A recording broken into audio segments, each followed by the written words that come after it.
merci de votre présence qui est déjà significative ce soir pour cette exposition organisée par l'association Savoir Argentine. Je donne tout de suite la parole à notre président, Guy Pasquier, qui est là, qui a beaucoup de qualité, mais qui est surtout un Malavo d'origine. Donc je vais le laisser ouvrir cette séance et ensuite j'interviendrai pour décrire un peu l'exposition et son déroulement. Guy. Merci Jacques. Au nom de l'association, étant le président de l'association Savoir Argentine, d'abord un grand merci à votre venue.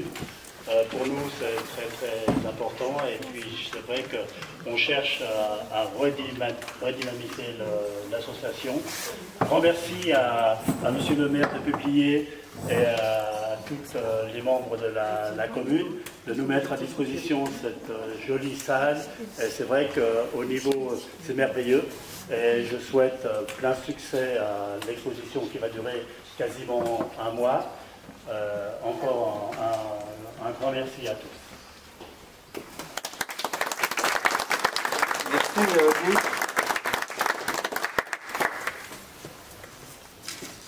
Donc je voudrais quand même saluer, vous saluez collectivement bien sûr, mais j'ai vu M. Christophe Grange, qui est le directeur international des eaux d'Évian au sein du groupe Danone, donc qui est le grand Manitou pour nous de l'entreprise des eaux d'Évian. Je vois d'autres entrepreneurs, je vois des élus du conseil municipal de Publier. J'ai des amis argentins qui sont là et qui sont publiérains, comme quoi le monde est petit. C'est aussi le but de cette association, de démontrer à quel point l'éloignement, même s'il est physique, n'est pas si lointain que ça, et encore moins aujourd'hui, avec les moyens d'information et de communication dont nous disposons.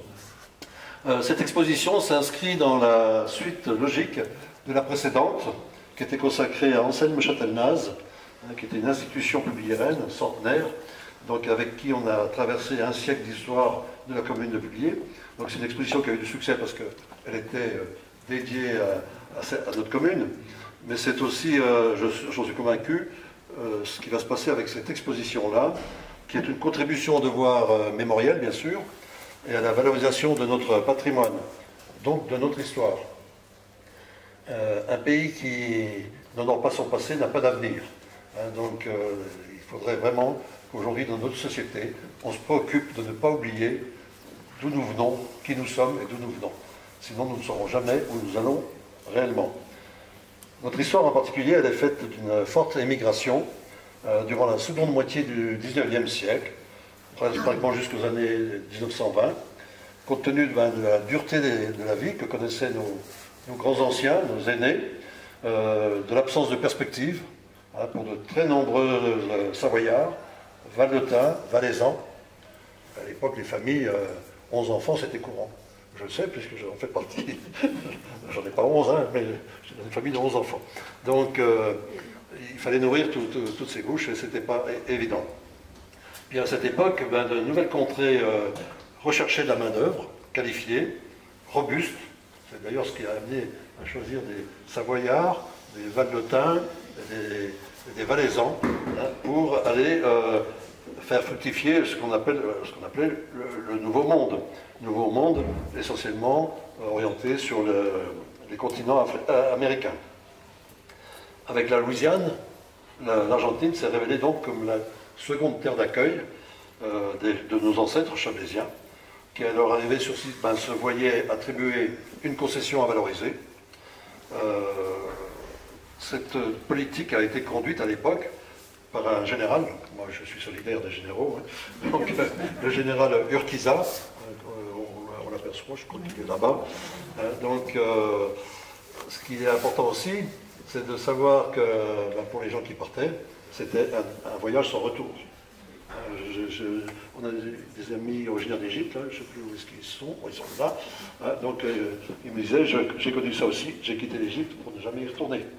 Donc aujourd'hui, ces gens ont besoin, encore plus que nous, de retrouver leurs racines parce qu'ils ont été déracinés. Et nous, il faut y venir aussi parce qu'il ne faut pas oublier ce que ces gens-là ont vécu. Donc je suis convaincu que cette exposition connaîtra un grand succès, qu'elle évoquera beaucoup de souvenirs. Et je vous invite surtout à lire les 3 remarquables ouvrages de l'abbé Châtelain, la saga des Savoyards de la Pampa. C'est exceptionnel. Moi j'ai lu ça comme en très peu de temps, les 3 livres, et ça nous rebaigne dans des souvenirs d'enfance. Pas pour les plus jeunes, c'est d'entre nous, mais quand même, ça nous parle. Alors, quelques mots de l'association Savoie-Argentine. L'objectif de cette association, le premier, c'est d'abord de soutenir la langue française avec des financements qui ont permis la construction de centres culturels dans 3 colonies savoyardes, San José, San Carlos et Villa Elisa, dans la province de l'Entre-deux-Rios. L'Entre-deux-Rios, c'est une province quand même qui représente presque le tiers de la France, qui est à la frontière avec l'Uruguay. Et vous verrez, là-bas, il y a une petite carte. Alors, cette carte est intéressante parce que l'Entre-deux-Rios accueillait pas que des Savoyards, elle accueillait des Italiens, des Allemands, on a des Juifs, on a des Russes. Donc, et chacun avait... C'est un patchwork de l'ancienne Europe. Et si vous regardez ce même tableau là-bas, à côté, vous avez M. Bordet. Bordet, c'est un nom qui sonne bien du coin. Hein. Bordet je crois qu'il n'est plus, mais il est gouverneur de la province de l'Entre-deux-Rios. Et il est originaire de Vinziers. Voilà. Donc il n'y a pas qu'un méthaniseur à Vinziers, il y a aussi un ancien gouverneur de la province de l'Entre-deux-Rios. Donc, 3 centres culturels, et les subventions qu'on verse à ces centres culturels permettent en particulier de payer des professeurs de français pour continuer d'enseigner le français. Hein, donc on s'inscrit parfaitement, nous, dans la préservation de la francophonie, une francophonie qui est si maltraitée depuis 50 ans. Hein, donc c'est aussi quelque chose, moi je considère que c'est du patriotisme ça. Hein, donc défendre la langue française. Ensuite, l'objectif suivant, c'est entretenir évidemment des liens d'amitié et de parenté avec les descendants des Savoyards, parti créer ces 3 colonies, avec l'organisation d'échanges, de voyages. Alors depuis quelque temps, c'est plus compliqué, puisqu'on a été tous touchés par la période de la pandémie, donc ces voyages se sont un peu dissipés, et puis ils sont compliqués à organiser aujourd'hui aussi, compte tenu de la situation que connaît l'Argentine, donc économique. C'est pas simple d'organiser des déplacements. Alors on a souvent des petites visites de 2-3 personnes, voire des jeunes étudiants argentins qui viennent dans le secteur.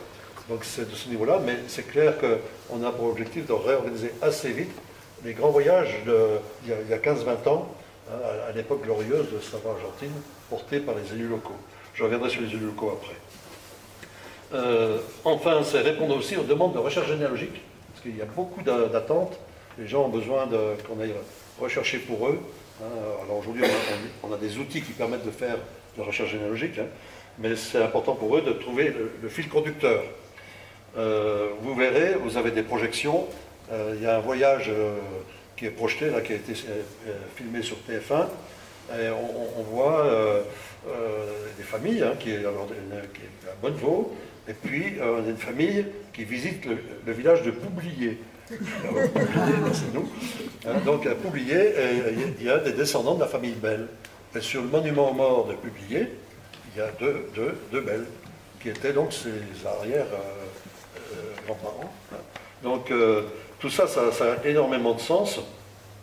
C'est aussi constitué un patrimoine historique.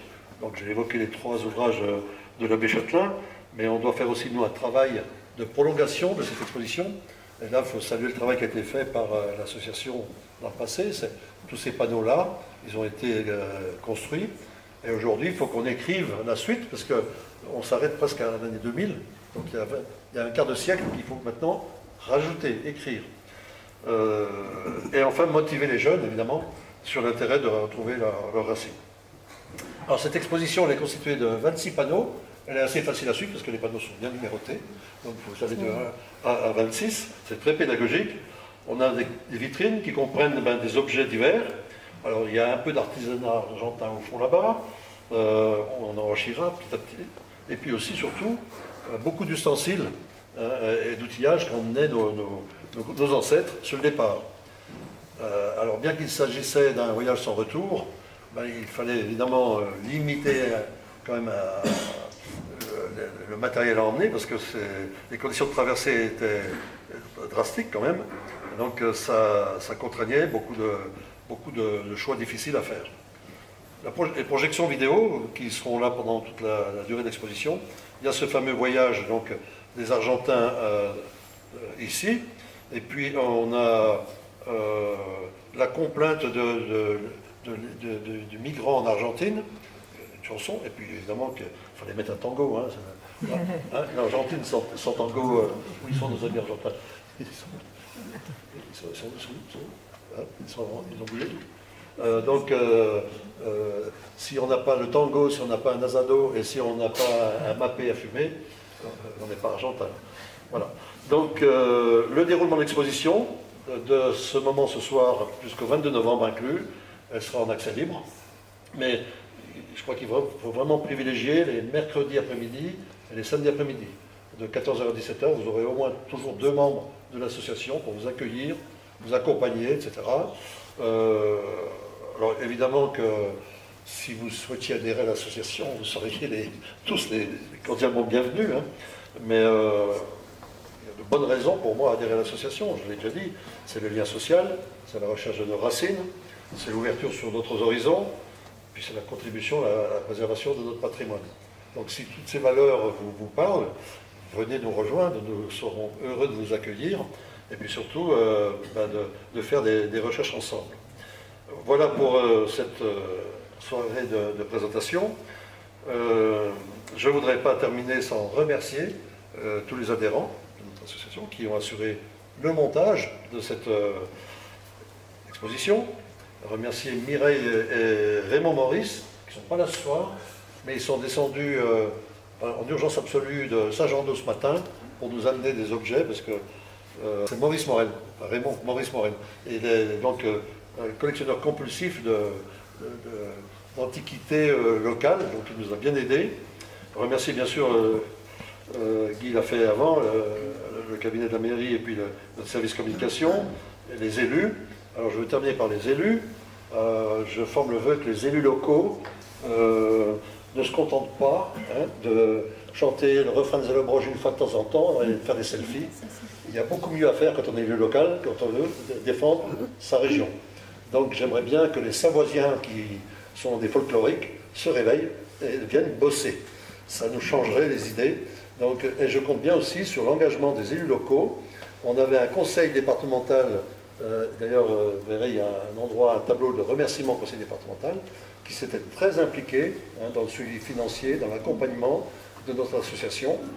Malheureusement, ce n'est plus le cas aujourd'hui, donc on va retourner à la chasse. Donc, M. Nicolas Rubin, conseiller départemental de notre canton, qui chante remarquablement. Je solliciterai son côté fourmi plutôt que son côté cigale, pour qu'il nous accompagne concrètement sur des actions et de soutien. Parce que sans argent, on ne peut pas faire grand-chose pour nos amis argentins. Ils ont besoin de cet argent. Voilà. Donc, et je ne voudrais pas terminer sans saluer les élus locaux de l'époque qui ont porté l'association. Raymond Bardet, qui était le maire de Ville-Lagrand, Ville-Lagrand, François Munier, maire de Bon-au-Chablais, et Jean Favre, maire de Champagne. C'est eux qui ont porté l'association. Et puis saluer bien sûr le précédent président auquel a succédé Guy, c'est-à-dire Raymond Chevalet, qui aujourd'hui lui est un peu plus contraint au niveau de la santé, et puis qui réside sur Paris. Donc il y a eu une passation de flambeau qui s'est faite en 2023 avec des nouveaux statuts. Donc maintenant, on accélère et on a pour objectif de doubler les effectifs de l'association en 1 an, 2 ans. En tout cas, merci de votre présence. Profitez pour l'instant déjà de regarder un petit peu. Et puis on se retrouve d'ici 10 minutes pour le pot de l'amitié en dessous. Merci de votre présence.